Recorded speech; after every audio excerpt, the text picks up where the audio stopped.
Good morning. সকাল সকাল ঘুম থেকে উঠে সমস্ত কাজের দায়িত্ব আজকে কিন্তু আমার। মা বাবা গেছে হচ্ছে পেয়ারা তুলতে, তো আমার কিন্তু ঘর ঝাড়া, ঘর মোছা, বাসন মাজা, বাসি বাসন মাজা সব কিছু কমপ্লিট, এমনকি রান্না বান্না। আমি সবসময় কিন্তু তাড়াতাড়ি সব কিছু রান্না করে ফেলতে ভালোবাসি। আমার মনে হয় নিজেকে টাইম দিতে হয়, তো সমস্ত কাজ সেরে তারপর বসে বসে নিজেকে টাইম দাও। তো সবার খাওয়া দাওয়া হয়ে গেছে।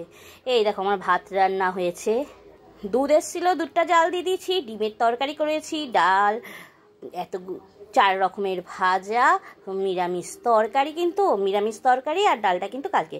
আর সকালে খাওয়া হয়েছে রুটি। আর জানো, এইরকমভাবে ঢেকে রাখলে কিন্তু গরম থাকে ভালো। তো আমি এখনও কিছু খাইনি, আর বাসনগুলো মাজতে হয়। তো দুধটা আমি একটা দুধের প্যাকেট কিনে নিয়ে আসলাম, কিনে এনে এই দুধটা জাল দিচ্ছি। মা দিচ্ছে পুজো, আর পাশের বাড়িতে রং করা হবে বলে সেই কাজ চলছে। এই দেখো, আর আমার ঘরে চলে আসলাম, আমার ঘর গোছানো রয়েছে কিন্তু। এই দেখো আমার ঘরে, এটা আমার কাজের জিনিস, তোমরা সবাই জানো যারা যারা সোশ্যাল মিডিয়ায় কাজ করো এটা কি। আর এই দেখো আমার মায়ের ঘরে ড্রেসিং টেবিলটা আমি আজকে তোমাদের সবার সাথে শেয়ার করছি। সেই ড্রেসিং টেবিলটা কেমন হয়েছে, সাজানো কেমন হয়েছে কমেন্ট করে অবশ্যই। আর এই পাচ্ছে এটাও লাগিয়ে তো চা খেয়ে নিলাম। সকালে চা আর বিস্কুটই খেলাম, আর কিছু খেলাম না।